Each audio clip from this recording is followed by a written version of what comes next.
장가는 다음 생에 가자. 네. 출가하는 사람은 적잖아요. 네. 장가 가는 사람 많고 장가 가는 게 더 쉬운 것 같으니까 이번엔 출가를 해보자. 근데 출가하고 보니까 장가 가는 게 더 힘들더라고요. 아, 그래요? 장가 가는 거는 저한테는 역부족인 것 같아요. 저는 자신이 없어요. 너무 많은 일들을 하셔야 되고 많은 역할을 수행하셔야 되잖아요. 그리고 수많은 것들을 감내하고 세속에 수많은 우리 가정을 갖고 계시는 분들이 저는 진심으로 존경스러워요. 정말 대단한 일을 하고 있다. 그러니 안 힘들 수가 있겠냐고요. 그래서 그때 제가 느꼈던 그 가벼움 있잖아요. 그거를 지금 많은 사람들에게 제가 강의할 때 이야기를 하면 대부분의 분들은 다 긍정을 하고 또 그렇게 되고 싶어 해요. 근데 가끔 부정을 하시는 분들이 있어요. 그렇게 해서 삶이 사라집니까? 라고 얘기를 하는데 지금 나에게 그 말은 어울리지 않습니다. 지금은 제가 해결할 게 너무 많고 이자가 너무 많이 나가고 지금 나의 자식들은 너무 나를 힘들게 하고 지금의 이 고통 속에서 단순히 가볍게 산다라는 그 말 하나 갖고 나의 인생이 편해질 수 있겠습니까? 라는 자기의 현실에 대한 토로죠. 그거를 부정의 모습으로 저한테 이야기를 하시는 분이 있어요. 근데 맞아요. 그분님 말씀이 맞아요. 정말 힘들어요. 근데 저는 어떤 말씀을 드리냐면 한석준 씨도 똑같은 걸 물어봤는데 아, 진짜요? 네. 이제 기본적으로 스님들께는 출가자들에게는 묻지 말아야 할 질문들이 있어요. 첫 번째가 뭐냐면 나이를 묻지 않고 그다음에 고향, 출신 학교 뭐 이런 것들 어떻게 보면 굉장히 개인적인 질문들이잖아요. 그런 거를 묻지 않는 게 예의다라고 저도 배웠고 또 저도 그렇게 알려드려요. 거기 하나 이제 플러스 되는 게 왜 출가했느냐라는 거예요. 이게 왜 그러냐면 제가 이 말씀을 드리면 누구라도 이해를 하실 거예요. 부처님 제자 중에 말씀을 가장 잘하셨던 설법제일 부르나존자가 있어요. 말씀을 얼마나 잘하셨냐면 싸우러 온 사람에게도 그 사람의 마음의 문을 열고 행복하고 기쁘게 만들어서 이 법에 귀하게 만들었다고 해요. 듣고자 오는 사람을 가르치는 것도 힘든데 싸우자고 오는 사람의 마음을 열었다고. 그 정도로 말씀을 잘하셨는데 맛있는 우리 음식 먹으면 우리 지기님은 누가 떠오르세요? 저는 아이들, 남편과 그렇죠. 아이들이 떠오르요. 그렇죠. 남편과 아이, 가족들이 떠오르실 거예요. 좋은 게 있으면 사랑하는 사람이 떠오르잖아요. 이수님도 그랬던 것 같아요. 뭐 그런 기록은 없지만 제 생각엔 그렇습니다. 이런 가르침을 듣고 정말 이건 값진 가르침이다. 이건 누구라도 들어야 되고 이거는 종교랑 상관없이 누구에게나 행복을 주는 지혜다라는 걸 느끼셨겠죠. 부처님께 여쭤요. 저는 고향의 가족들에게 가서 이 법을 전하겠습니다. 이렇게 얘기를 해요. 근데 평소에는 많이 가서 알려라 라고 하셨던 부처님께서 말리세요. 가지 말라고. 왜요? 이유는 뒤에 나와요. 부르나 스님이 고집을 부려서 갑니다. 걸어서 갔겠죠.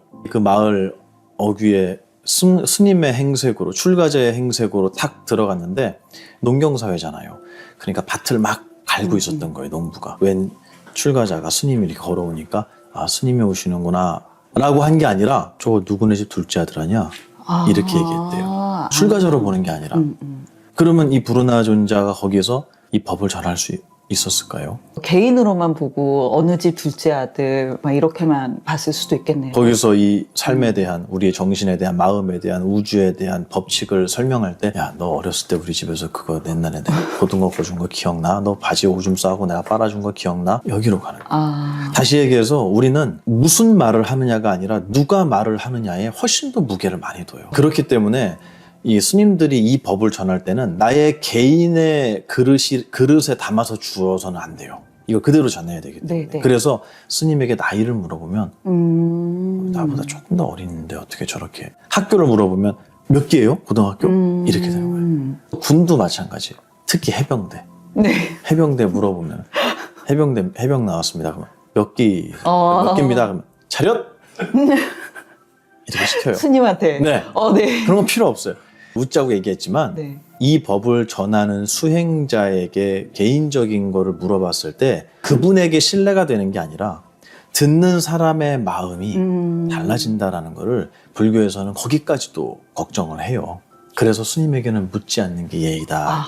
이게 있는 거예요. 그래서 출가한 배경도 물어보면 그 정도로 출가했다고? 아이고 저렇게 고생했으니 출가하지. 얼마나 힘들었을까. 그 얘기는 뭐냐면 힘들고 고생하고 불쌍해야 스님이 된다라는 이미지를 줄 수 있어요. 근데 왜 출가했느냐는 개인적인 이유고 너무 다르잖아요.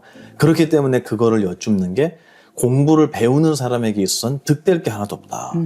그분의 말씀의 무게를 고스란히 느끼지 못하고 그분의 배경이나 그분의 세속적인 인연으로 재해석해서 듣는 거예요. 이거를 경계하기 때문에 네. 스님한테는 묻지 않는다라고 제가 말씀드린 거예요. 저희 스님들이 기분 나쁘다고 혹시라도 생각하시는 분이 있다면 그까짓 게 뭐 중요하다고 얘기를 안 해. 이렇게 생각하시는 분이 있다면 그런 오해를 좀 풀으셨으면 좋겠어요. 그래서 질문을 주셨으니까 제가 대답을 하자면 숨겨야 될 내용은 아니에요, 절대.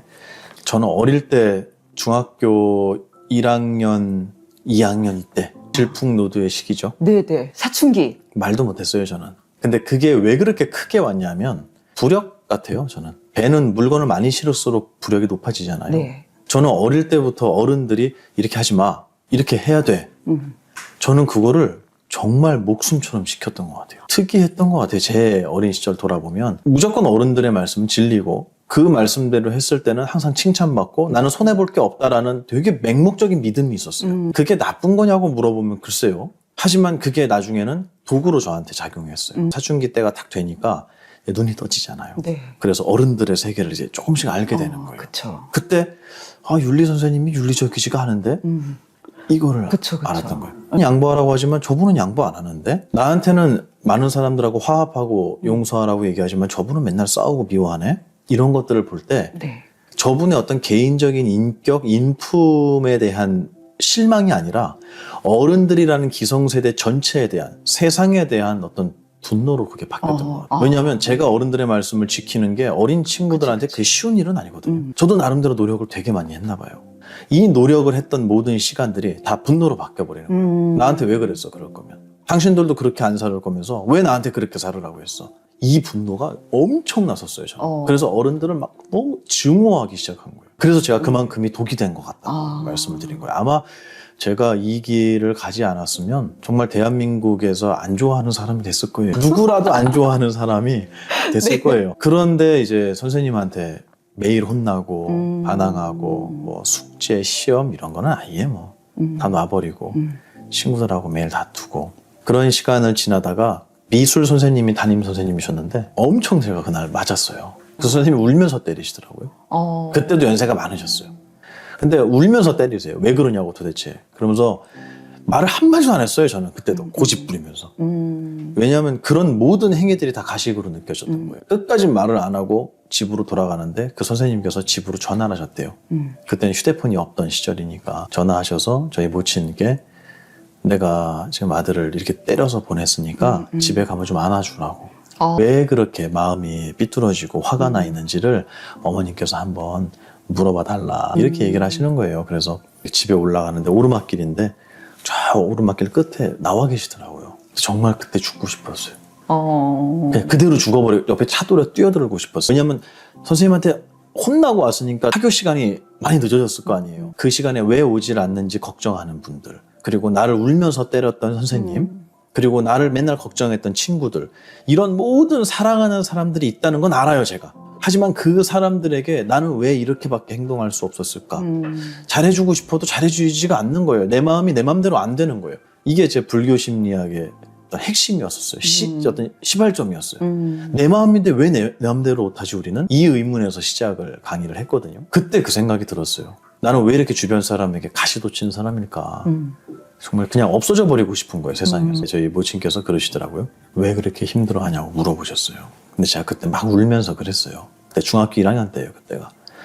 어머니, 저는 잘 사는 거는 어떻게 사는 건 줄 알겠습니다. 잘 살려면 내가 아는 거를 쟤 안 가르쳐 주면 되고, 쟤 6시간 잘 때 나 5시간 자면 되고, 내 위에 있는 사람한테 쟤보다 먼저 가서 아부하면 되고. 제가 그 얘기를 다 했어요. 그쪽으로 너무 빨리 제가 알아버렸나 봐요. 저 그거는 자신 있다 그랬어요. 근데 잘 사는 거 말고 올바로 사는 건 어떻게 살아야 되느냐고 여쭤봤어요. 그랬더니 제 어머님이 우시는 거예요, 갑자기. 뭐라 그러시면 나도 모르겠다 그러시더라고요. 그 대답이 저한테는 되게 충격적이었어요. 네. 아무도 모르는구나, 이거는. 그럼 난 여기 왜 살아야 될까? 불가하고 인연이 된 거예요. 그래서 큰 스님을 뵙고 네. 여쭙고 이런 말씀을 듣기 시작한 거죠. 근데 그때 저한테 처음으로 해주셨던 말씀이 윤회에 대한 얘기였었어요. 뭐 엄청난 깊은 불교의 진리가 아니라 불교라고 하면 상식적으로 우리 떠올리는 그런 개념들 있죠. 그 중에 대표적인 게 윤회잖아요. 지금 따뜻한 봄이 왔잖아요. 그럼 겨울옷은 집어넣고 봄옷을 꺼내 입잖아요. 이것처럼 전생의 육신을 겨울옷처럼 두고 봄옷처럼 이번 생에 옷을 입은 거야. 그리고 너는 다음 생에 또 다른 옷을 입고 살 거고 너의 인생은 너의 삶이라는 것은 이렇게 옷을 갈아입듯이 영원히 반복되는 거라고. 근데 그 말씀을 해주시는데 저는 정말 석유재벌이 된 기분이었어요. 석유재벌은 자기가 돈이 얼마인지를 계산할 필요가 없어요. 네네. 왜냐하면 지금도 땅에서 나오고 있거든요. 네. 이 사람들에게서 돈이란 어떤 가치일까요? 저의 삶이라는 게 그런 가치로 네네. 느껴졌어요. 그렇게 길다면 별거 아니네 이거 이번 생? 모르겠습니다. 그 견해를 주시려고 말씀하셨는지는 모르겠지만 그 견해를 딱 느꼈을 때 내가 그동안 심각하게 이건 틀렸어. 어른들은 미워. 막 이런 분노에 가득 찬 나의 심각한 마음이 그냥 한순간에 네. 이거 뭐야 별거 아니잖아. 그래서 농담으로 그 하루살이가 저녁에 죽으면 장수한 거래요. 아, 네. 아침에 죽으면 요절한 거래요. 네네. 맞네요. 하루 산다고 하니까 뭐 하루 살지는 않는데요. 하루살이도 한 일주일 산대요. 그런 농담처럼 제가 볼 때는 이번 한 생은 그렇게 짧은 끝없는 길의 과정, 어떤 한 구획 부분 그렇게 느껴지니까 내가 심각하다고 느껴왔던 거 이건 절대 안 돼. 이거는 반드시 해야 돼. 이런 마음속에 그런 당위들이 엄청나게 많이 가벼워지는 걸 느꼈어요. 오. 그러면 이 기분은 평소에 내가 한 번도 느껴보지 못한 기분인데 이런 기분을 느끼고 사시는 이런 기분을 알려주시는 저분은 어느 세상을 보고 계실까? 저분은 이 세상에서 뭘 두려워하실까? 이런 생각이 들었어요. 그래서 저는 어떻게 보면 스승, 사람을 보고 전 출가한 것 같아요. 딱 중2병이에요. 아. 그냥 옷만 다르지 다 똑같은 비즈니스야. 와. 이게 얼마나 최고죠. 교만한 생각이에요. 네. 알지도 못하면서 판단하는 거잖아요. 근데 어른을 딱 뵀는데 그 말이 쏙 들어가는 거예요. 아. 사자 같은 분이었어요, 저한테. 저분처럼 되고 싶다. 이게 저는 출가의 목적이라고 할까요? 대단한 꿈이 있고 무슨 뭐 대단한 그런 희망을 갖고 간 게 아니라 죽을 것 같아서 갔고 나와 전혀 다른 세계에서 너무 행복하게 계시는 분을 만나서 그분의 가르침을 듣고 싶었고 또 한편으로는 장가는 다음 생에 가자. 네. 출가하는 사람은 적잖아요. 네. 장가 가는 사람 많고 그때 그렇게 생각했어요. 장가 가는 게 더 쉬운 것 같으니까 이번엔 출가를 해보자. 근데 출가하고 보니까 장가 가는 게 더 힘들더라고요. 아, 그래요? 출가하는 게 훨씬 쉬워요. 아, 그래요? 네, 훨씬 편하고 훨씬 재밌습니다. 네. 장가 가는 거는 저한테는 역부족인 것 같아요. 아. 저는 자신이 없어요.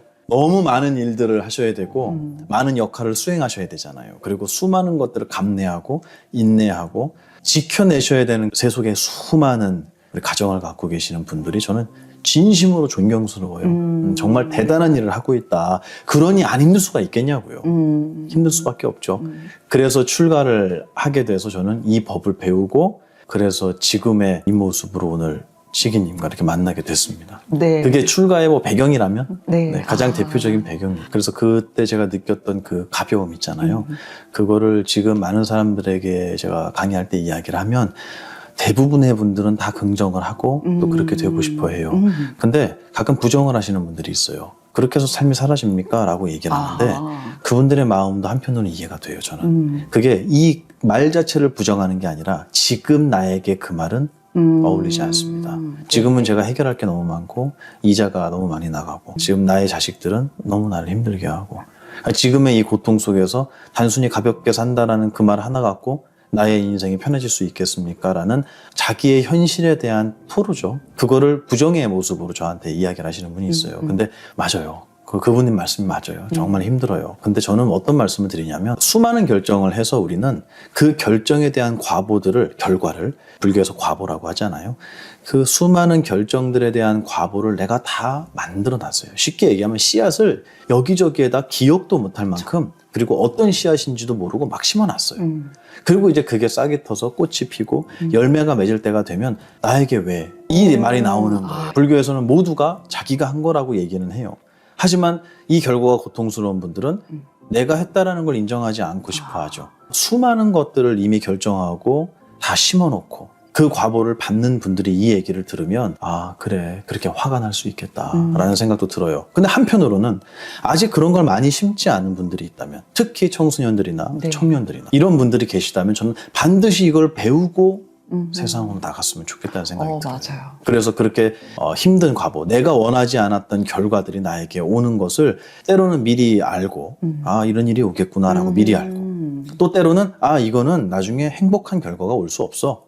그래가 난 이걸 심지 않겠어. 그 선택할 수 있는 권리는 있어야 되잖아요. 아, 그럼요. 근데 모두가 달린다고 나도 달리고 모두가 물에 뛰어든다고 나도 뛰어든 거예요. 그냥 수영도 안 배워놓고. 네. 그러니까 이제 죽음의 고통이 느껴지잖아요. 그때 와서 이 법을 물어본다는 거는 안 되는 건 아니지만 훨씬 더 큰 용기와 포기하는 마음이 필요하다. 그래서 좀 더 어렵지 않을까라는 네. 그분의 그런 말씀을 저는 그렇게 이해하고 있어요. 그러니까 모두에게 약이 되는 말이라고 저는 분명히 믿어요. 그리고 불교는 무언가를 정의하고 체계화시키는 거를 굉장히 조심스럽게 생각해요. 현대 학문은 그걸 빨리 할수록 유리하잖아요. 네네. 근데 불교는 2600년의 역사를 가지고 있지만 체계화시키는 거에 대해서는 부처님께서 정리해 놓으신 건 없어요. 다 그 후대에 그렇죠. 그 법을 공부하신 스님네들이 팔만대장경에서 논장이라고 해요. 부처님 말씀에 대한 주석서고 정리해 놓은 풀이한 쉽게 얘기하면 이제 참고서 같은 거죠. 그걸 많은 스님네들이 지으셨는데 그 얘기는 뭐냐면 불교 자체에서 이것은 이거야 라고 정의하는 것을 굉장히 조심스러워 한다는 게 있어요. 예를 들어서 우리 지기님이 우울을 해요. 오늘 아침에. 그 우울함과 제 우울함이 같겠냐고요. 같지 않죠. 같을 수 없죠. 네. 그럼 우울증 검사를 할 때도 우울 지수가 3이 나왔어요. 저도 3 나왔어요. 그럼 같은 종류의 우울과 같은 네. 정도의 우울이냐는 거예요. 그렇게 전혀 얘기할 수는 아니죠. 없죠. 하지만 그렇게 수치화를 시키지 않으면 학문이라는 카테고리 안에 들어올 수가 없어요. 그렇기 때문에 불교라는 게 저는 오히려 종교의 영역에 더 치우쳐 있었던 이유가 거기 있지 않을까.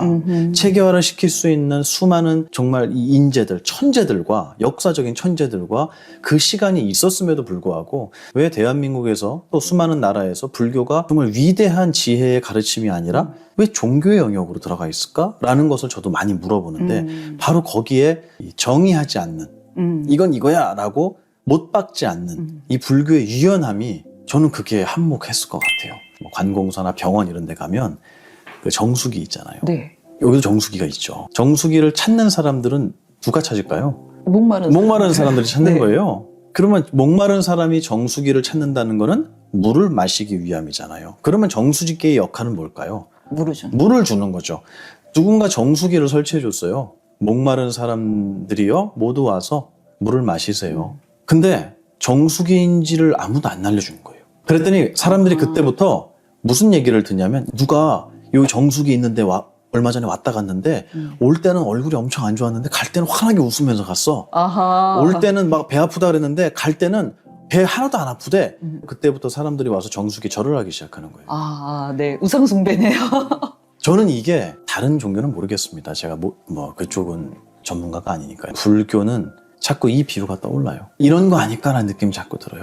왜냐하면 부처님께서 처음 출가하셨던 출가의 목적은 소원 성취가 아니었거든요. 그쵸. 이거는 제가 1000번이든 10,000번이든 반복할 수 있어요. 부처님께서 출가하신 이유는 먹고 사는 고통, 늙는 고통, 병드는 고통, 죽는 고통, 그리고 나를 매일매일 괴롭히는 나의 번뇌들, 이 감정들, 이 생각들, 이것으로부터 해탈, 벗어나고 싶은 욕망이 있으셨던 거예요. 그렇게 해서 출가해서 도를 얻으셨으면 뭐에 대한 답을 얻으셨겠냐는 거예요. 당연히 생로병사와 번뇌로부터의 해탈에 대한 답을 얻지 않았겠냐는 거죠. 그럼 거기에 대한 답을 얻었으면 45년을 맨발로 인도를 걸어다니면서 설법을 하셨어요. 그럼 뭐에 대한 얘기를 하셨겠냐는 거예요. 당연히 거기에 대한 답 아니었을까. 그러면 이게 과연 어느 부분을 종교 영역으로 넣어야 될까? 부처님의 삶을 봤을 때 이런 생각이 참 많이 들어요. 한국 불교가 이제 뭐 기복불교다 이렇게 그걸 비하하는 분도 있지만 저는 비하하는 게 아니라 그거는 한국 불교의 문화라고 생각해요. 문화로는 그럴 수 있어요. 하지만 제가 그런 문화를 벗어나서 진짜로 이 법이 어떤 건지를 궁금해 하시는 분들에게 일말의 도움이 된다면 저는 용기 있게 얘기하고 싶었어요. 그러니까 얼마 전에 불교 박람회 있었잖아요. 네네. 저는 그 불교 박람회에 수많은 이 MZ 청년들이 와서 굿즈를 사고 네. 즐거운 기억을 갖고 돌아가는 거, 저는 그게 하나의 문화라고 생각해요. 굉장히 강력합니다. 네. 근데 그 문화를 통해서 우리가 궁극적으로 도달해야 할 것은 과연 이런 문화를 2600년 동안 만들어 왔던 그분의 가르침은 무엇이었을까? 표현이 그렇지만 사상은 무엇이었을까? 도대체 뭐에 대한 말씀을 어떻게 설명하셨길래 이런 문화가 아직까지 흘러내려올까? 라는 것에 대한 관심이 필요하잖아요. 근데 글쎄요, 스님네들이 너무 숫자가 적어서 그런지 그런 쪽으로 나가서 말씀하시는 분이 그렇게 많지는 않으신 것 같아요. 그래서 저는 불교 심리학 강의를 처음부터 기획했던 건 아니었어요. 제가 지금 말씀드린 이런 오해들, 또는 오해라기보단 그 더 깊은 곳에 어떤 이 불교의 진짜 가르침들 있잖아요. 네. 이게 고리타분하거나 스님들만 이해할 수 있는 어려운 게 아니라는 걸 저는 느꼈거든요. 네. 그래서 제가 느낀 바대로 이 가르침을 좀 쉽게 전달해드려야겠다라는 그런 마음만 가지고, 네. 그게 어떻게 보면 제가 강의를 시작하게 된 배경인 것 같아요. 진지하지 않기 위해서는 진지하게 공부해야 돼요. 네. 그 인과법을 설명하는 거하고 야, 지금은 힘들지만 내일은 즐거울 거야 라는 밑도 끝도 없는 희망 고문하고는 전혀 다르죠. 다르다. 그래서 인과법, 원인과 결과의 법칙을 명확하게 제시해주면 누구라도 기꺼이 기쁘게 그 일을 할 거라는 거예요. 그게 힘들든 힘들지 않든 그건 중요한 게 아니에요. 즐겁게 할 거라는 거예요. 그게 뭐냐면 저희 스님들이 출가 생활을 계속할 수 있는 이유 같아요. 분명히 불편한 게 있거든요. 네. 하지만 이 불편함을 불편함으로 느끼지 않는, 그리고 불편함을 불행으로 느끼지 않는 거예요. 근데 많은 사람들이 불편함을 불행하다고 생각해요. 근데 이 안에서 얻는 위대한 가치가 있다는 걸 저희 느끼기 때문에 이 출가자의 생활을 저희 유지해 간다. 그런 것들을 좀 저는 세상에 알리고 싶었어요. 그래서 지금 여러분이 하고 있는 그 노력들이 네. 사실은 고생만 하고 정말로 이익은 작을 수 있습니다. 이 말도 경에 나와요. 노력은 길고 크고 기쁨은 정말 작다고. 그럴 수 있습니다. 그거 말고 지금 힘 빼고 지금 조금 더 유쾌하고 죽어도 해야 돼 라는 강박으로 자기를 괴롭히는 거는 이건 너무 힘든 고문이잖아요.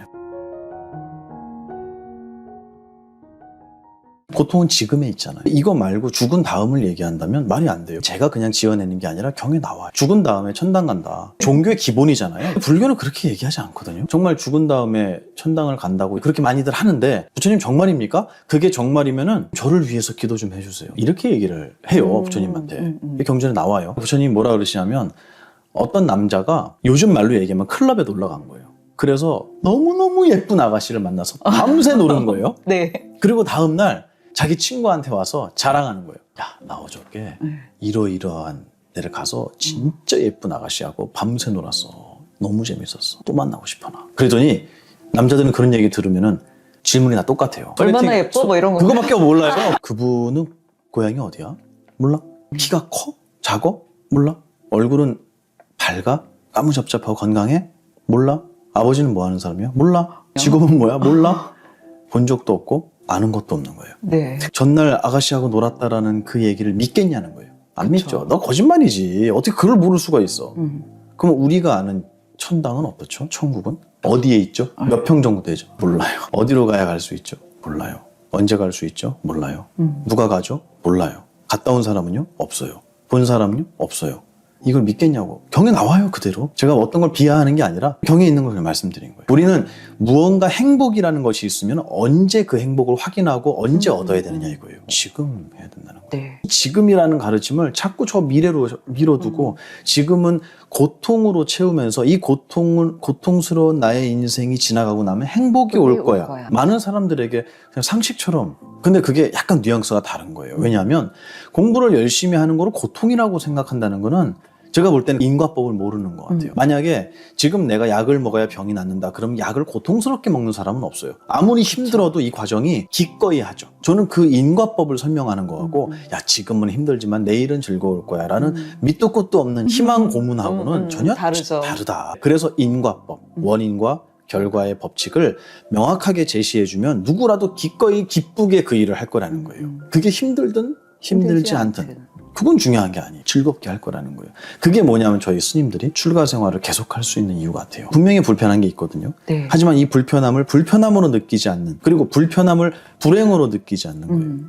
근데 많은 사람들이 불편함을 불행하다고 생각해요. 근데 이 안에서 얻는 위대한 가치가 있다는 걸 저희 느끼기 때문에 이 출가자의 생활을 저희 유지해 간다. 그런 것들을 좀 저는 세상에 알리고 싶었어요. 그래서 지금 여러분이 하고 있는 그 노력들이 네. 사실은 고생만 하고 정말로 이익은 작을 수 있습니다. 이 말도 경에 나와요. 노력은 길고 크고 기쁨은 정말 작다고. 그럴 수 있습니다. 그거 말고 지금 힘 빼고 지금 조금 더 유쾌하고 지금 조금 더 진지하면서 벗어나도 이 일을 할 수 있다고. 똑같이. 근데 죽어도 해야 돼 라는 강박으로 자기를 괴롭히는 거는 이건 너무 힘든 고문이잖아요. 네. 그래서 똑같은 일을 하더라도 전 그렇지 않았으면 좋겠어요. 그래서 제가 진지하지 않게 강의도 뭐 좀 재밌게 하려고 하고 네. 그리고 그분들의 이야기를 들으면서 그분들은 심각한 얼굴로 질문했지만 저는 심각하지 않는 웃는 얼굴로 대답해드리고 싶었어요. 조금 더 많은 분들이 가벼워졌으면 좋겠다. 그러니까 그런 염원이 있죠. 스스로를 제가 어떻게 장단점을 얘기하기보다는 그냥 장점을 찾는 게 빨라요. 왜냐하면 나머지는 다 단점이고 네. 몇 개 안 되기 때문에. 근데 그 장점이라기보다 뭐 제 재능이라기보다 모르겠습니다. 이 공부의 시작도 그래서 그랬는지는 몰라도 누군가를 진심으로 대하는 게 최고의 처세라고 생각해요. 그래서 말 잘하고 때때로 선물도 드려야 되고 인사도 드려야 되고 이런 걸 다 처세라고 하지만 맞죠. 그런 게 맞죠. 근데 그런 모든 것의 저변에는 가식이 있어서는 오래가지 못한다. 그거는 이 법문도 마찬가지인 것 같아요. 제가 외부에서 강의할 때도 이런 대본을 저는 들고 가지 않거든요. 가서 무슨 얘기를 해줄까를 미리 생각하지도 않아요. 그게 제가 잘나서가 아니라 거기에 누가 앉아있을 줄 모르잖아요. 그래서 옛날에는 그렇게 준비해 갔거든요. 엉망이 되는 거예요, 강의가. 엉망진창이 되는 거예요. 이건 아니다. 왜냐면 저는 지식을 전달하기 위해 가는 게 아니거든요. 체계화된 지식을 A부터 Z까지 주는 게 아니라 그분들과 소통을 하는 거예요. 왜냐면 그분들 내면에 있는 그분이 지금 느끼고 있는 아픔, 외로움, 그런 고민들을 저하고 대화를 함으로 해서 풀어내줘야 된다고 생각하거든요. 학위 논문 관련해서 뭐 발표를 하나 하셨어요. 근데 제가 그 자리에 있었는데 어떤 얘기를 했냐면 제가 그분의 이제 논문에 대한 얘기를 하는 게 아니라 어떤 부분을 말씀하셨냐면 불교의 상담에 대한 얘기를 하셨어요. 불교 상담의 현 주소가 마음 챙김이라는 걸 들어보셨죠? 명상이요. 네. 그런 것들을 이제 상담, 불교의 상담이다라고 구분을 해놓으셨어요. 저는 당연히 그것도 상담이지만 내가 볼 땐 야 이거는 핵심을 이분이 튀겨갔다라는 생각이 들었었어요. 제가 왜 그렇게 생각했냐면 상담의 기본은 경청이잖아요. 제가 강의할 때도 항상 질문하면 그분의 얘기를 끝까지 듣거든요. 질문이 5분이든 10분이든 15분이든 전 끝까지 듣고 무조건 다 수긍하고 들어요. 그래놓고 이 얘기를 해드려야겠구나라는 걸 저는 그 뒤에 말씀을 드리거든요. 첫 번째는 경청이라고 생각해요. 내담자의 이야기를 경청하고 그리고 거기에 대해서 그 사람의 마음을 다시 확인하고 그리고 그분이 미처 몰랐던 부분이나 새롭게 견해를 가져서 바라봐야 할 장소를 제시해 주는 거예요. 이게 옳다 그러다가 아니라 이거는 못 보시지 않았어요? 혹시 이쪽으로 생각해 보셨어요? 이런 견해의 어떤 전환? 이거를 제시해 주는 게 저는 훌륭한 상담사라고 생각해요. 그래서 그분이 스스로 길을 찾을 수 있게 도와주는 거잖아요. 이게 불경이에요. 경을 공부하면 정확히 그 순서대로 돼 있어요. 금강경 보시면은 금강경은 네네. 수보리 존자라는 제자가 부처님께 여쭙는 거예요. 그래서 수보리 존자가 평소에 공부하다가 마음이 힘들고 잘 안 풀리는 부분을 여쭤봐요. 두 가지를 여쭤봐요. 부처님, 어떻게 하면 부처님 법을 듣고 나서 옛날에 기존에 있던 나의 어리석음이 다시 일어나지 않게 할까요? 그 얘기는 뭐냐면 스님, 들을 때뿐이에요. 이 얘기예요. 잘 안 돼요. 안 돼요. 집에 가면 똑같아요. 우리가 지금 하고 있는 걸 2600년 전에도 했던 거예요. 이거 어떻게 해야지 옛날 마음이 다시 안 살아날까요? 운하 항복기심. 어떻게 하면 그 마음을 항복받을 수 있을까요? 두 번째 질문이 뭐냐면 어떻게 하면 지금 말씀하신 이 가르침에 제가 머물 수 있을까요? 이걸 유지할 수 있을까요? 비슷한 질문이에요. 네. 운하 항복기심, 그 다음에 운하 응주. 어떻게 하면 머물 수 있겠습니까? 이걸 여쭤봐요. 아주 상식적인 질문이잖아요. 그래서 부처님께서 거기에 대한 대답을 하시는데 그 중간에 이 수보리 존자가 펑펑 울어요. 왜요? 너무 기뻐서. 이거 상담하면서 아주 흔한 일 아닌가요? 속상함을 얘기할 때도 울지만 무언가 내가 느끼지 못하거나 내가 바라보지 못했던 나의 부족함 그로 인해서 아팠던 사람들을 떠올리면 울어요. 이거 굉장히 큰 마음의 어떤 해소잖아요. 고민의 해소인데 그대로 경에 나와 있어요. 이렇게도 여쭤봐요. 이 얘기를 딴 사람이 믿을까요? 상담하면 다 그 얘기해요. 선생님 저는 이거를 듣고 너무 좋아하는데 이거를 내 딸이 얘기를 하면 얘가 동의할까요? 제 이 마음을 알아줄까요? 부처님께서 그런 말 하지 말라 그러셨어요. 반드시 이해한다고. 그리고 나서 맨 뒤에 금강경 끝날 때는 모든 사람들이 기뻐해서 환희신수봉에 기뻐하면서 받들어서 이 가르침을 받들어서 믿고 행했다고 나와요. 뭐가 다르냐는 거예요. 명쾌한 답까지 줘버리는 거예요. 네. 그러면 불교의 상담은 어디서 찾아야 되느냐? 명상법에서 찾아야 되느냐? 저는 그것도 상담의 일종이지만 명상법은 대화는 아니잖아. 스스로 혼자 하는 자기 거죠. 수행이에요. 네. 근데 상담은 서로 상자에 말씀 담자예요. 네. 대화한다는 뜻이거든요, 서로가. 그럼 과연 불교의 상담은 어디서 찾아야 되느냐? 불경에서 찾아야 된다. 그럼 불교의 강의는 어디서 찾아야 되느냐? 불경에서 찾아야 된다. 그럼 행복은 어디서 찾아야 되느냐? 불경에서 찾아야 된다. 저는 그렇게 생각해요. 네. 그래서 나갈 때 저는 마음속에 이 불경에 나와 있는 제가 공부하고 스승님께 배웠던 이 가르침을 굉장히 이게 뭐라고 할까요? 흩어져 있는 네트워크의 상태로 그냥 나가요. 네. 실체를 갖고 나가는 게 아니고 네, 네. 거미줄처럼 그냥 퍼져 있을 거예요. 네, 네. 전 믿어요, 그거를. 네, 네. 그래서 그 사람을 만났을 때 수많은 나의 기억들이 조합돼서 무언가 하나 그 사람에게 필요한 말씀을 내 기억 속에서 찾아낼 수 있을 것이다 라고 되게 무모하게 믿어요. 그거를 저의 재능이라고 하면 재능일까요? 그게 타고났는지 연습했는지는 모르겠어요. 네, 네. 근데 그거를 만들어준 분은 적어도 저는 아니에요. 스승님이시지. 그래서 저한테 스님 들어도 자꾸 잊어버려요. 그랬더니 기억하려고 하지 마 그러시더라고요. 그 말을 기억하려고 하지 마. 그냥 그 기분을 사진 찍듯이 그냥 네 기억 속에 넣어놓으면 반드시 그 조건이 됐을 때는 생각나게 돼 있어. 뇌과학에서도 그 얘기를 불경에도 그런 말이 나와요. 우리의 기억에 들어가는 거는 물건이 들어가는 게 아니라고. 모닥불을 기억해내면 머리가 뜨거워지지 않잖아요. 우리는 색깔, 소리, 냄새, 맛, 감촉, 뜻 6가지 이걸 육진이라고 하는데 그걸로 기억을 시키는데 모여있으면 우린 물질이라고 해요. 근데 흩어져 있으면 물질이라고 안 해요. 네. 색깔을 물질이라고 하는 사람은 없어요. 그쵸. 소리를 물질이라고 하는 사람은 없어요. 근데 그 현상들이 물질이 아닌 것들이 모이면 물질로 느껴지는 거예요. 그러니까 불교는 묻습니다. 물질이 아닌 게 모이면 물질이 될 수 있겠냐고 물어봐요. 0 플러스 0 플러스 0 플러스 0이 1이 될 수 있겠냐고 물어보는 거예요. 그럴 수는 없다. 네. 다시 얘기해서 우리의 기억 속에 들어가는 것은 그것의 그림자다. 그림자라는 말이 나와요. 우리의 기억 속에 있는 걸 꺼낼 때도 네. 우리는 어딘가에 저장되어 있는 기억의 어떤 그거를 가지고 있다고 착각해요. 근데 그게 아니라 우리 정신 전체가 다 움직여서 그 상황에 맞는 인연에 맞는 나의 기억을 다시 재생산해낸다는 거예요. 저는 그거를 강의할 때 많이 느껴요. 아, 이거는 외워서 할 수 있는 것이 아니다. 그거는 나의 공부의 수준, 제 공부의 깊이를 그냥 완연하게 드러내 보일 수밖에 없는 일이에요. 강연한다는 것은. 네. 근데 저는 그거를 두려워하진 않아요. 저는 제가 걸려 넘어졌던 자리의 흔적도 그대로 두고 싶어요. 그래서 혹시 뒤에 누가 오시면 여기 저 넘어졌던데요. 되게 추하게 넘어졌어요. 굉장히 추하게 쭉 뻗었어요. 네. 죽은 척했어요. 네. 부끄러워서. 그 모습도 그냥 다 보여주고 싶어요. 여긴 그럴 수 있는 자리라고. 저는 그게 살아있는 지혜의 전승이 아닐까. 제가 그렇게 어른께 배웠고요. 그렇게 재능이라고 물어보시니까 그런 말로까지 표현할 건 아니지만 좀 무모하게 기억하거나 외워서 한다거나 그렇지 않으려고 하는 제 마음에 용기가 있다. 그냥 오늘만 살고 싶어요. 진심을 전하려고 하셨던 오늘날 이 땅에 많은 스승님들이 계셨기 때문이라고 네. 생각해요. 저희 스님들은 예식장보다 장례식장이 잘 어울리잖아요. 우리 스님들끼리 얘기해요. 야, 우리는 장례식장이 잘 어울리잖아. 예식장 그런 데 가지 마. 너 저기 미련 있는 줄 알아. 이렇게 얘기해요. 장례식장 많이 가거든요. 네. 가면 갈수록 장례는 간소화됩니다. 트렌드 같아요. 반려동물의 장례는 간소화되지가 않아요. 그 시장은 어마어마하게 커지고요. 우리 부모님한테도 할아버지 할머니한테도 안 해드렸던 거를 강아지한테는 해줘요. 그게 뭐냐면 그 무슨 액자 만들고 이런 거 있잖아요. 사진이 디지털 액자예요. 네, 그런 것도 만들지. 가서 때마다 가고 꽃 갖다 주지. 납골당도 있잖아요. 아, 다 있어요, 강아지들. 네. 저는 그게 나쁘다고 얘기하는 게 아니라 가족이라는 그게 표현이잖아요. 나에게 얼마나 그분이 소중한 분이었는지 그분의 무게는 그분이 떠나고 나면 저는 보인다고 생각해요. 가고 나서 야 대충 해. 아유 그냥 간단하게 하자. 이거 별거 아니었다는 사람이에요. 그 사람은. 별거 아닌 사람이었다는 거예요. 근데 그게 아니라 너무 애통해하고 힘들어하고 잊지 않으려고 노력하고 그분의 추억을 남기려고 하고 막 이런 인간의 어떤 모습은 비교하는 마음은요. 그게 나쁘다, 좋다라는 가치를 판단하기 전에 왜 우리에게 비교하는 마음이 생길까를 먼저 말씀드리고 싶어요. 불교의 접근 방식은 항상 그래요. 부처님 마음이 힘들어요. 너 마음은 재료가 뭔지 아냐? 너 마음은 어떻게 생겨났어? 이걸 물어보세요. 아, 그게 아니고 나 마음이 힘들다고요. 그러니까 그 마음이 어떻게 생겨났냐고. 아, 질문을 이해를 못 하시네.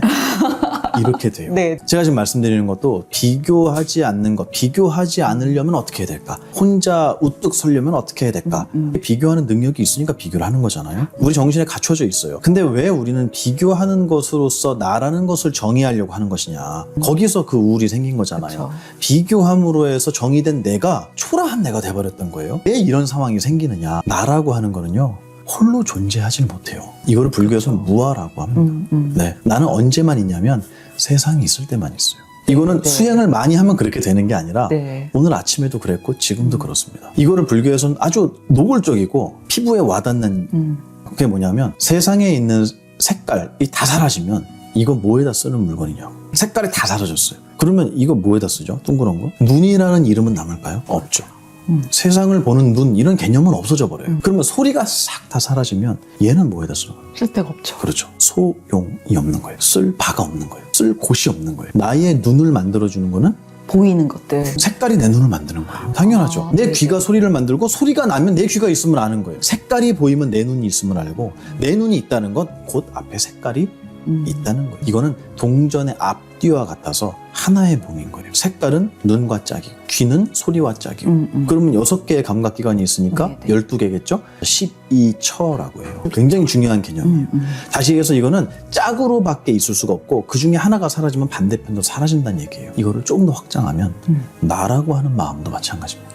세상이 보이지 않으면 나라는 건 없어요. 아침에 눈을 뜨자마자 나라는 개념이 딱 같이 일어나죠. 그럼 그때는 이미 모두 있다는 것. 보이는 게 있고 들리는 게 있는 거예요. 세상과 나는 떨어져 있느냐라는 질문이 나오는 거예요. 보기 싫은 거, 보고 싶은 거 수많은 분별이 저 앞에는 있지만 구조상을 봤을 때 구조상으로는 저것이 없으면 이것이 없다. 많이 들어보셨죠? 네. 이것이 있으므로 저것이 있고 저것이 있으므로 이것이 있다. 정확한 얘기예요. 세상을 바라보는 나는 세상이 있기 때문에 존재하는 거예요. 이거를 불교에서 상즉법이라고 해요. 네, 서로가 네, 네. 마주하고 있다, 붙어 있다. 상즉법은 원래 내가 존재하면 말할 필요가 없어요. 그냥 내가 원래부터 존재하는 거라면. 그거를 인도에서는 아트만이라고 했거든요. 영원 불변하는 자아. 근데 부처님은 자아를 부정하셨어요. 우리가 얘기하는 나라고 하는 것은 세상에 의해서 조건될 때만 일어나는 것이다. 조건 지어졌을 때만 일어난다. 박수 소리는 지금 있나요, 없나요? 온 우주에? 없죠. 없죠. 네. 없습니다. 하지만 이렇게 딱 하는 이 조건이 주어졌을 때 일어나는 거네요. 인연이 되었을 때만 네. 일어난다. 요거를 불교용어로 연기법이라고 해요. 네. 나는 절에 안 다닌다고 해당 안 된다고 생각하시면 안 돼요. 강아지도 연기법이잖아요. 그렇죠. 개껌을 봐야 침이 나오는 거예요. 네. 무서운 사람을 봐야 물려는 생각을 일으키는 거예요. 만났을 때만. 네. 똑같이 자아라고 나라고 하는 개념도 세상과 만났을 때만 일어난다. 그래서 미운 사람을 만나면 어떤 내가 일어나죠? 미운 내가 일어나. 불쾌하고 네. 미워하는 내가 일어나는 네. 거예요.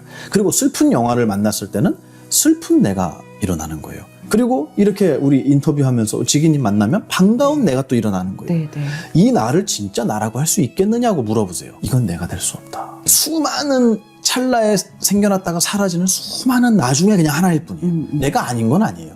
하지만 수많은 나 중에 하나일 뿐이에요. 그건 진짜 내가 될 수 없기 때문에 그 많은 것들 하나하나를 다 자기로 삼고 살면 너무 피곤한 거예요. 그러면 아침에 일어나는데 너무 우울해요. 우울함은 나일까요? 그럼 나타난 건 어떻게 될까요? 생멸법이라고 해요. 법칙이에요. 생멸법, 연기법, 상즉법, 무아. 이게 정말로 종교의 개념에 들어가 있어야 하는 말들인지 저는 모르겠어요. 네. 저는 정말 이게 자연과학 같아요. 속에서 일어나는 반응이다. 맞습니다. 우리의 인식 바깥에 대상, 세상이 있느냐를 우리는 증명할 수가 없잖아요. 그것도 다 있죠. 그렇죠. 과학에서 증명하고 있는 내용들이잖아요. 이거 2600년 전에 하신 말씀이거든요. 대단한 거죠. 그러니까 진리를 깨달은 붓다라고 얘기를 하는 게 착하게 살아라, 행복하게 살자 이 정도의 말씀을 하시려고 45년을 맨발로 돌아다니셨을까? 많이 힘들지? 내가 축원해 줄게. 그러면 좋은 일 생길 거야. 이 얘기를 하려고 왕자가 출가해서 맨발로 45년을 걸어 다니셨을까? 그렇진 않을 거라고 생각해요. 정말 인류에게 남기려고 했던 무언가 보석 같은 가치. 그게 불교에 전 분명히 있다고 생각해요. 비교. 이제 답이 나왔을 것 같아요. 네, 네. 왜 우리는 비교하려고 하는 마음을 일으키느냐? 비교하지 않으면 나는 없어요. 비교했을 때만 내가 생겨요. 비교하지 말라고 한다 그래서 비교가 안 되는 게 아니라니까요. 비교할 수밖에 없어요. 비교를 할 수밖에 없다면 나는 맨날 이렇게 우울해야 되느냐, 맨날 이렇게 비참해야 되느냐. 여기서 아까 제가 말씀드린 걸 기억하셔야 돼요. 네. 지금 느껴지는 이거는 내가 아니다. 어제 느껴진 나도 내가 아니고 지금도 내가 아니고 다음 순간의 나도 내가 아니면 나는 정말 자유로운 존재 아닌가요? 이게 허망함으로 느껴지지 않았어요. 제가 이 법문을 처음으로 들을 때 네. 저는 어떤 느낌이었냐면 허락받은 기분이었어요. 아. 어떤 너를 만들어도 좋아. 다 만들어. 네네. 하지만 네. 그 모두가 네. 너는 아니야. 왜냐면 남지 않으니까. 그리자마자 없어지는 거야. 네, 네. 아무거나 다 해. 너 하고 싶은 거 다 해. 정말요? 해도 돼요? 그런데 딱 하나가 남아. 그게 뭐냐면 인과. 너가 하는 행동에 대한 결과는 기다리고 있을 거야. 너가 한 행동은 찰나에 사라지지만 그것의 결과는 기다리고 있을 거야. 그것만 생각하고 너 맘대로 해.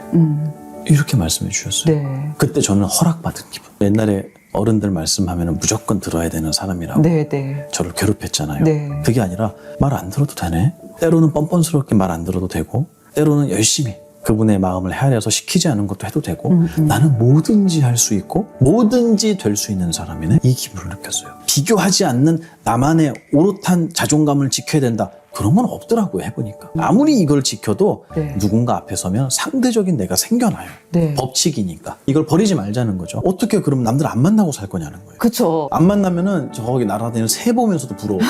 쟤는 좋겠다. 날개가 있어서 가고 싶은데 갈 수 있어 네. 좋겠다. 그럼 나는 비참해지는 거잖아요. 그쵸. 근데 안 그래요. 새 막 찐득이 되게 많아요. 그래서 새가 되겠다는 얘기를 들으면 등을 못 긁을 텐데 평생 괜찮을까 이 생각 되게 많이 했어요. 아기 때. 그러니까 그러네요. 비교해서 오는 행복은 진짜 행복도 아니고 또 마찬가지로 비교해서 오는 상대적인 박탈감은 진짜 그거는 내가 될 수 없다. 그렇게 생각합니다. 그래서 용기 내셨으면 좋겠어요. 그 어떤 거로도 나는 정의할 수 없잖아요. 왜냐면 비교할 때 일어나는 거니까 내가 될 수 없으니 나는 어떤 걸로 정의할 수 없고 원래 그런 거야. 부자 보면은 야 나는 가난하구나 느끼고 나보다 가난한 자 보면 아 나는 저 사람보단 부자구나 이렇게 느끼고 원래 그런 거잖아요. 그 모든 게 내가 아니라는 사실을 알고 있는 게 가장 핵심이다. 절대 그걸 나로 삼지 말자고. 비교해서 오는 박탈감, 불행 이런 거를 해결하기 위해서 누군가를 뛰어넘는 목표를 갖고 산다면 그 목표가 끝나는 날이 있겠느냐고 저희 큰 선생님 물어보셨어요. 어느 날 고속도로를 타고 가는데 저는 이동이 많으니까 추월을 당했는지 기분이 나빴나 봐요. 그러니까 뒤에서 쌩 하고 와갖고 네. 차를 확 추월해서 가는 거예요. 저희 차 말고. 근데 저희는 그걸 봤죠. 제가 또 팀장님한테 여쭤봤어요. 팀장님, 우리 고속도로 왜 타죠? 고속도로는 타서 내가 원하는 목적지에 안전하고 빠르게 도착하려고 하는 거잖아요. 근데 저 사람들 보면 추월하려고 타는 것 같아요. 특히 저놈만. 나를 방금 추월한 저놈을 추월하기 위해서 고속도로를 타는 것 같은 거예요. 그쵸. 온 우주를 사유할 수 있는, 품을 수 있는 우리의 정신이 앞차 하나로 들어가 버리는 거예요. 저 차를 추월하지 않아도 난 목적지에 갈 수 있어요. 누군가가 나를 추월해도 나는 목적지에 갈 수 있어요. 왜 우리의 최초의 목적을 잃어버리냐는 거죠. 우리는 목적지에 안전하고 빠르게 도착하면 그만이에요. 그러면 잘한 거예요. 우리가 이 세상에 태어나서 왜 살아가고 있는가를 생각해 보면 우리 행복하기 위해 살잖아요. 자유롭고 행복하기 위해서예요. 누구나 그걸 꿈꾸고 있어요. 그러면 그렇게 살았으면 됐잖아요. 왜 저 사람하고의 비교가 거기 왜 나의 인생의 목표에 리스트에 들어가냐는 거죠. 우리는 누군가를 추월하기 위해서 고속도로 탄 게 아니듯이 저 사람을 이겨먹기 위해서 이 세상에 태어난 건 아니잖아요. 인생의 목표, 방향 이런 것들을 좀 정리하시고 가면 그 비교하는 마음에서 좀 더 자유로워질 것 같아요. 은하계를 생각할 수도 있잖아요. 그 은하계 속에 이렇게 돼 있고 이걸 담을 수 있는 정신이에요. 근데 앞차로 가요. 저는 나쁘다는 의미로 얘기했지만 사실은 불경에서는 그렇게 얘기 안 해요. 위대하다고 표현해요. 무한한 크기의 정신이 우주를 담는 정신이 점 하나라도 들어간다. 티끌 하나로도 들어간다. 일미진중 함시방 이렇게 얘기해요. 하나의 미진 안에 함시방 머금고 있다. 시방 네. 온 우주를 머금고 있다. 물질로 설명하는 게 아니라 우리의 정신으로 설명을 하셨을 뿐이죠. 불교에서 이야기하는 고통의 종류를 들어보신 적이 있으신가요? 어떤 분이 그러더라고요. 자기는 3과당 했다고 하나 남겨놓고 있다 이렇게 얘기하면 그 뒤에 4가지가 우리를 더 많이 괴롭혔던 것 같아요. 왜냐하면 젊은 분들은 노병사에 대한 고통을 크게 못 느껴요. 그리고 학생 같은 경우는 사실 먹고 사는 고통까지는 못 느껴요. 살아가는 건 피곤하지만 먹고 살아야 되는, 다시 얘기해서 나의 삶이라는 것을, 나의 육신이라는 것을 유지하고 지탱해 나가야 할 노고는 없잖아요. 부모님이 해주시니까. 그래서 젊은 분들은 생로병사에 대한 고통은 사실 굉장히 소원한 것 같아요. 피부에 와닿지 않는 것. 제가 얘기할 이 4가지 뒤의 고통은 누구라도 똑같이 느끼는 것 같아요. 그게 뭐냐면 사랑하는 것과 헤어져야 되는 고통이에요. 애별리고라고 해요. 사랑하는 것과 이별해야 되는, 떨어져서 이별해야 되는 고통. 옛날에 키웠던 강아지 중에 풍산개가 있었는데 식탐이 말도 못해요. 식탐이요? 식탐이 힘이 엄청 세거든요, 얘가. 이 목줄이죠. 목줄이 끊어져라고 막 땡기면서 꺼이꺼이 우는 거예요. 이게 뭔 일인가, 애가 너무 막 대성통곡을 하고 우니까 나갔었어요, 스님들이. 근데 그때가 이제 가을에 태풍 올 때였는데 밥그릇이 바람에 굴러서 저 멀리 올라가는 거예요. 일어나서 우는 거예요. 네. 이거 알죠? 어떤 건지. 이게 목줄이 있는데 네. 일어나갖고 막 발로 이러면서 꺼이꺼이 우는 거예요. 그거 보면서 너도 애별리고가 있구나. 항상 밥이 나오니까. 애별리고는 모든 존재에게 다 있어요. 그러면 당연히 그 다음 고통은 뭘까요? 사랑하는 것과 헤어져야 되는 고통이 있으면 무슨 고통이 있을까요? 매일 느끼세요, 아침에? 그런 겁니까?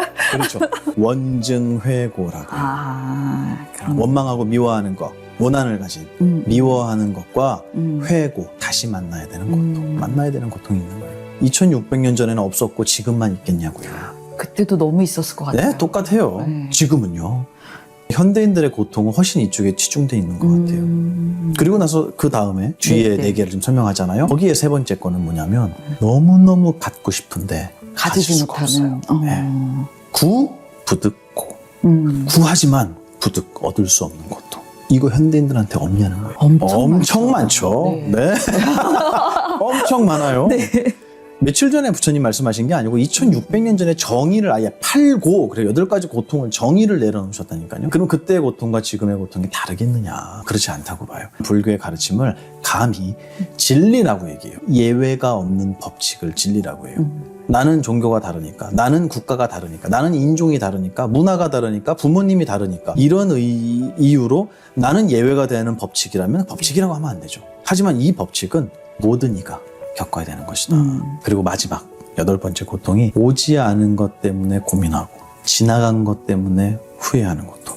그건 생각으로 힘들어하는 거예요. 아무 일도 없어요 지금. 근데 생각으로 너무너무 고통받아요. 특히 잘나고 누울 때 네. 네, 잠이 안 오고 자야 되는데 이러면 안 되는데 짜증나네 그거 어떡하지? 자야 되는데 지금 뭐 하고 있냐는 거예요. 생각으로서 얻는 고통이에요. 그거를 오음성고라고 합니다. 오음이 색수상행식이라고 하는 네. 우리의 생각을 5가지로 분류해놨어요. 과정을. 이 5가지가 굴러가야 하나의 생각이 탄생해요. 색수상행식 하면 저 사람 누구지?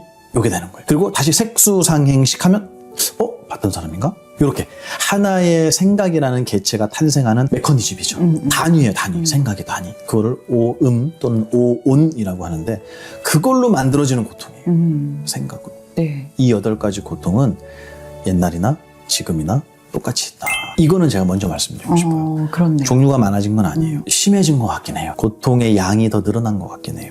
종류는 똑같지만 8가지로 양은 훨씬 더 많아지고 내용도 복잡해진 것 같긴 합니다. 그게 예전에는 우리나라에 대가족 문화가 있었잖아요. 그쵸. 그리고 거기에서는 어른이라는 개념이 있었는데 요즘은 사라진 지 오래됐고요. 핵가족이라는 것도 90년대에 나오던 말이고요. 지금 1인. 1인 가족. 네. 1인 가구죠. 가족이 아니고.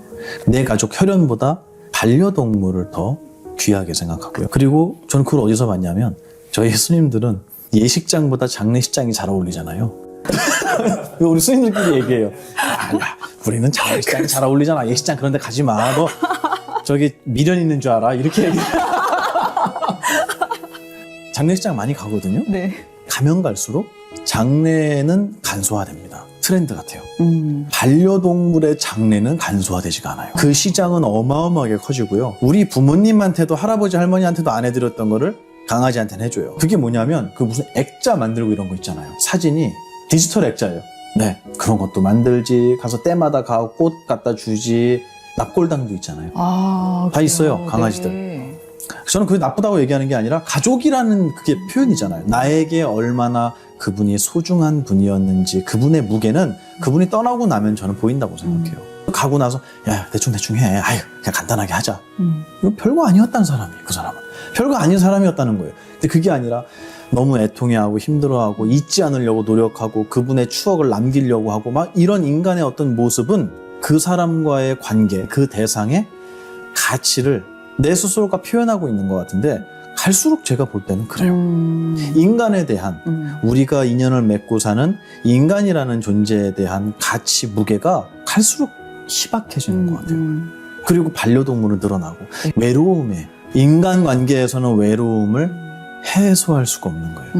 왜냐하면 강아지들, 고양이들은 자기의 표현을 거의 하지 않거든요. 그리고 기다리고요. 고마워하고요. 항상 친구로서 대해요. 근데 인간은 그 사람이 친구가 되기 위해서는 이 유대관계를 만들기 위해서는 굉장한 노력이 들어가요. 근데 저는 강아지도 그만큼 들어간다고 보거든요. 근데 강아지한테는 행복하게 그 노력을 해요. 진지하지 않아요. 네. 근데 사람 관계는 네. 너무 힘들어요. 저는 거기서 오는 게 제일 큰 것 같습니다. 아. 종류는 8가지지만 네, 네. 이 종류가 깊어지는 이유는 경제적인 부분도 있고 다 있겠죠. 월급이 작고 경제적으로 힘들다고 하더라도 나와 함께 매일 얼굴만 보면 웃을 수 있는 사람이 내 주변에 많다? 저는 그거 불행 아닌 것 같아요. 저는 그걸 군대에서 느꼈어요. 모두가 거지들이잖아요. 정말 가진 거 없고 그러니까 보급품 받아갖고 맨날 훈련이나 하고 땅에서 굴르기나 하고 기기나 하고 이런 훈련소 시절에 즐거움이 전 되게 많았던 이유는 행복한 감사한 사람들이 주변에 있었기 때문이다. 그래서 저는 이 인연이야말로 우리가 이 세상을 살아가는 최고의 가치 아니겠느냐라는 생각을 해요. 네. 그런 말씀을 항상 드려요. 그래서 주변에 있는 분들을 조금 더 따뜻하게 항상 너 때문이야가 아니라 당신 덕분입니다 라고 얘기하고 고맙다고 얘기하고 사랑한다고 얘기하고 조금이나마 내가 실수하거나 불편한 게 있다면 미안하다고 사과할 줄 알고 이 모든 거는 좋은 인연을 만들어가기 위한 작업이잖아요. 저는 그게 현대인들의 외로움, 고통 굉장히 많이 해소해 줄 키라고 생각해요. 그래서 어떤 분들은 경제적으로 힘든데 그거 갖고 되겠습니까? 라고 충분히 가능할 것 같아요. 정말 행복한 내 주변에 인연이 많다면 내가 조금 경제적으로 힘들어도 충분히 이겨낼 수 있는 힘이 그쪽에서 얻어질 것 같아요. 다 같이 거지면 정말 좋겠지만 여기는 빈부의 격차가 있잖아요. 네. 그 외로움을 진심이 통하는 인연들, 사랑하는 인연들이 주변에 많다면 충분히 이겨낼 거라고 봐요. 그거를 불교에서는 도반이라고 합니다. 최선을 다하지만 대충 한다는 게 성의 없이 한다는 게 아니에요. 최선을 다하지만 이것이 나의 인생의 목표는 아니에요. 이걸 실패한다고 나는 실패한 사람은 아니에요. 뭐든지 할 수 있고 그리고 이걸 실패했기 때문에 더 훌륭한 걸 할 수 있는 기회도 나에게 올 거예요. 그런 모든 걸 생각해 본다면 목숨 걸 건 아니다. 즐겁게 하자. 하지만 최선을 다해서 안 됐을 때 그것을 놓아야 할 때는 에이 그리고 발로 뻥 차버리고 갈 수 있는 마음. 그거를 자꾸 이미지 트레이닝을 하는 거예요. 네. 스스로가. 네. 내가 정말 이거 뻥 찰 수 있나? 못할 것 같아. 그러면 나 이거 너무 지금 진지하게 하는 것 같은데 이 완급을 조절할 수가 있잖아요. 그죠? 네. 이걸 자꾸 들여다봐야 될 것 같아요. 자기의 마음을. 저는 그 비유가 저에게 너무 큰 가르침이었어요. 정말 뻥 찰 수 있느냐 너. 아무렇지 않게 즐겁게. 네. 그 질문에 저는 항상 당연하지. 큰 스님께서 인생은 연극이라고 말씀하신 게 배역을 맡고 있는 거라고. 그게 내가 아니라 네. 그 배역을 맡고 있는 거야. 그래서 무대에서 내려오면 그 배역 더 하면 안 되잖아요. 더 하면 좀 문제 있는 거잖아요. 이분. 무대에서만 하면 되잖아. 그러니까 마찬가지로 내가 그걸 할 때만 그걸 하면 되고 할 수 없는 때 아니면 놔야 할 때 이때는 정말 아무렇지 않게 본래의 자리로 돌아올 수 있는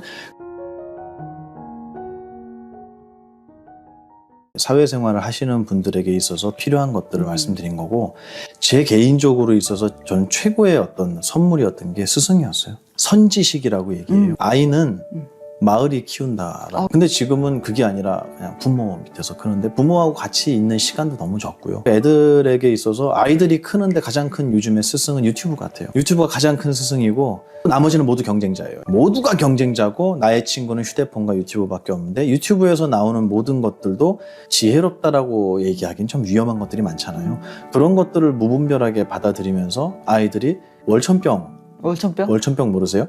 저하고 상담하는 고등학생이 저한테 얘기했는데 스님 1,000만 원 월에 못 벌면 그거 사람 아니에요? 고등학생이요? 네. 1,000만 원 월에 못 벌. 인생 리셋해야 된대요. 네, 인생 리셋이라는 말이 저는 너무 아팠어요. 20대 초반 친구들이 그 얘기를 많이 해요. 스님 전 틀린 것 같아요. 저는 대학도 별볼 일 없고 지방대 이상한 데 갔고 학교에서도 원하는 과가 아니었고 저희 부모님 뭐 너무 가난하시고 그럼 제가 이 학벌로 이 스펙으로 세상에 나가서 어디다 중소기업이요? 시작을 중소기업으로 하면은 어디로 우리가 갈 수 있냐고. 시작부터 중소기업 말도 안 된다고.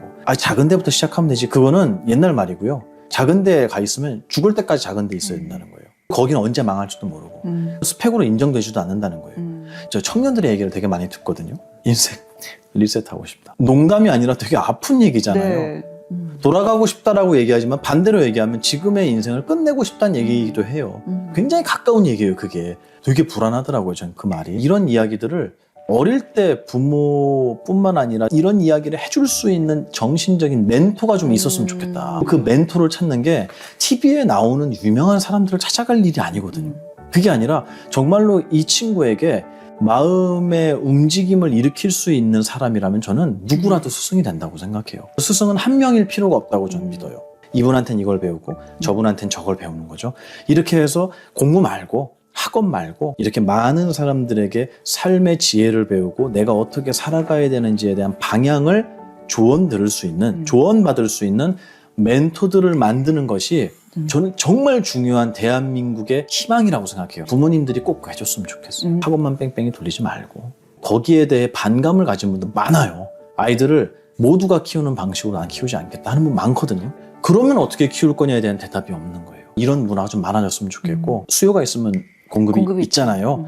찾으면 이 땅에 숨어있는 많은 선지식들이 나타나실 거라고 믿어요. 네. 스승을 찾자, 멘토를 찾자. 이거는 아기 때부터 시작했으면 좋겠어요. 아픔, 고통, 미래에 대한 막막함, 두려움 이런 것들을 어른들의 입장에서 기성세대의 입장에서 도와줄 수 있는 선물이라고 봅니다. 눈에 보이지 않는 것에 대한 가치를 조금 더 사람들이 제고해 봐야 돼요. 그래서 그게 사실 나를 살리는 것이 통장에 있는 돈 몇 푼으로 내가 행복해질 거라고 생각하면 그거는 다시 한번 생각해 봐야 됩니다. 그것도 편리함에 있어서는 필요한 것이지만 행복과 연결되진 않는다. 소꿉장난 해보셨어요? 기억나지 않아요. 아, 고향이 지방이세요? 아니, 서울이세요. 서울이세요? 네. 이런 분들하고 얘기하기 힘들어요. 놀이터에서 되게 흙이 있었죠. 지금은 네네. 흙 찾기가 힘들죠. 없죠. 어린 친구들이 흙으로 집을 짓는 소꿉장난을 하는 비유가 나와요. 얘네가 3명, 4명이서 모여서 모래로 집을 짓는 거예요. 그거를 지을 때 이 친구들이 야, 어차피 노는 거니까 대충 해. 아무렇게나 해. 이렇게 합니까? 아니면 아니야, 입구 글로 내면 안 돼. 일로 내야 돼. 진심을 다해서 하죠. 엄청난 정말 정성을 다해서 최선을 다해서 만들어요, 애들이. 그거 만들다 막 싸우기도 해요. 그러다가 저녁에 엄마가 밥 먹으러 오라고 얘기하면 애들이 네 하고 일어나서 지금까지 만들던 그 모래성을 발로 뻥 차버린다는 거예요. 우리도 기억해보면 그런 기억 많아요. 저도 그런 거 만들다가 아, 이제 가자 그러면 애들끼리 막 발로 신나게 발로 차고 발로 밟고 막 엉망진창 만들어 놓고 내일 봐 그러고 헤어졌단 말이에요. 100이면 100 다 그랬던 것 같아요. 저도 요거 내일 다시 해야 되니까 건들지 마 이런 기억은 한 번도 없었어요. 그게 무슨 뜻일까? 애들이 그거를 만들 때 정성을 들이지 않았던 거 아니에요. 하지만 왜 발로 찰 수 있었을까요? 놀이니까. 맞습니다. 놀이니까. 그거는 내가 잠시 즐기는 놀이고요. 내일 와서 다시 만들 수 있어요. 우리가 정성을 다해서 하긴 하지만 목숨을 걸 건 아닌 거예요. 목숨 걸고 있던 우리 저희들이 지금. 최선을 다하는 것과 목숨 거는 건 달라요. 네. 그러니까 제가 이제 웃자고 말씀을 드리는 거지만 그 뉘앙스를 한번 같이 느껴봤으면 좋겠어요. 최선을 다해서 모래성을 만드는 건 즐거움이죠, 고통은 아니에요. 근데 목숨을 걸잖아요. 이 과정이 즐거움이 아니에요. 고통이에요. 내가 정말 이거를 고통스럽게 진행하고 있는가? 그렇다는 건 내가 심각하다는 거예요. 근데 심각하지 않아도 고통스럽지 않아도 그 과정을 똑같이 할 수 있는 이유는 소꿉장난하듯이 내가 최선을 다할 수 있는 충분한 능력이 나한테는 있어요. 이렇게 좋은 코너들을 만드셨다. 이걸 어떻게 하면 더 많은 사람들에게, 어떻게 하면 더 귀한 분을, 돈 말씀이 약간 부족한 것 같아. 다음번엔 좀 더 좋은 분을 모셔야겠어. 이런 고민들 하잖아요. 그죠? 안 하고 있어요? 전혀 안 하고 있는데. 그래요? 너무 당황하시는 것 같아요. 이거는 발전을 위해서는 우리 생각해야 되는 내용이잖아요. 당연히 이거는 해야 되는 일이에요. 근데 이거를 목숨 걸고 한다는 거, 진지하게 한다는 거. 어디서 정확하게 그게 증명이 되냐면 발로 차느냐 못 차느냐. 은퇴할 때 아, 이제 좀 쉬자가 되느냐 아니면 어떻게 해야 내가 붙어 있을 수 있지. 퇴직한 이후에 물러난 뒤에 지금 뭐 하세요? 아, 저희 집에서 놀아요. 저 요즘에 쉬어요. 라고 아무렇지 않게 말이 나오는지. 저 옛날에 이런 거 하는 사람이에요. 명함에 전자 집어넣는 거 있잖아요. 왕년에 이랬어. 과거 속에서 과거에 붙잡혀서 살고 있는가. 이걸 보면 그 일을 어떤 마음으로 했는지를 알 수 있는 거죠. 똑같은 사회생활을 하고 프로젝트를 맡고 나의 목표와 꿈을 이루려고 노력하시는 많은 분들이 그 아기들이 6시에 어머니가 불렀을 때 일어나서 모래성을 발로 찰 수 있는 마음. 그게 제가 강의를 전 대충 합니다 그랬잖아요. 네. 그 마음. 네. 최선을 다하지만 대충 한다는 게 성의 없이 한다는 게 아니에요. 최선을 다하지만 이것이 나의 인생의 목표는 아니에요. 이걸 실패한다고 나는 실패한 사람은 아니에요. 뭐든지 할 수 있고. 그리고 이걸 실패했기 때문에 더 훌륭한 걸 할 수 있는 기회도 나에게 올 거예요. 그런 모든 걸 생각해 본다면 목숨 걸 건 아니다. 즐겁게 하자. 하지만 최선을 다해서 안 됐을 때 그것을 놓아야 할 때는 에이 그리고 발로 뻥 차버리고 갈 수 있는 마음. 그거를 자꾸 이미지 트레이닝을 하는 거예요. 네. 스스로가. 네. 내가 정말 이거 뻥 찰 수 있나? 못할 것 같아. 그러면 나 이거 너무 지금 진지하게 하는 것 같은데 이 완급을 조절할 수가 있잖아요. 그죠? 네. 근데 이걸 자꾸 들여다봐야 될 것 같아요. 자기의 마음을. 저는 그 비유가 저에게 너무 큰 가르침이었어요. 정말 뻥 찰 수 있느냐 너. 아무렇지 않게. 즐겁게. 네. 그 질문에 저는 항상 당연하지 라고 대답하기 위해서 노력하고 있습니다. 그래서 큰 스님께서 인생은 연극이라고 말씀하신 게 배역을 맡고 있는 거라고. 그게 내가 아니라 네, 그 네. 배역을 맡고 있는 거야. 그래서 무대에서 내려오면 그 배역 더 하면 안 되잖아요. 더 하면 좀 문제 있는 거잖아요. 이분. 무대에서만 하면 되잖아요. 그러니까 마찬가지로 내가 그걸 할 때만 그걸 하면 되고 할 수 없는 때 아니면 놓아야 할 때 이때는 정말 아무렇지 않게 본래의 자리로 돌아올 수 있는 그 마음을 계속 자기가 이미지 트레이닝을 해야 되는데 그걸 안 하고 몰입한 상태로 1년, 2년, 10년, 20년을 가버리면 나중에는 나오는 법을 잊어버려요. 그게 내가 돼버리니까. 마치 나있냐. 이걸 퇴직하신 분이 저한테 많이 얘기해요. 어떻게 해야 쉬는 건지를 모르겠대요. 이게 마루에 거실에 리모컨 들고 앉아있으면 그냥 벌레가 된 기분이라고. 그리고 아내는 친구들 만난다고 나간대요. 애들은 회사 간다고 가고 어린애들은 학교 간다고 간대요. 그럼 혼자 TV 앞에서 이렇게 앉아있다가 자다가 일어나다가 너무 지루한 거예요.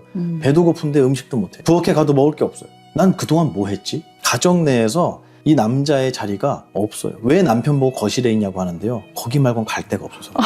안타깝네요. 진짜 불쌍하다니까요. 네. 그 얘기를 저한테 해요. 그래서 제가 남성 불교심리학 강의할 네, 때 네. 그런 얘기를 많이 해줘요.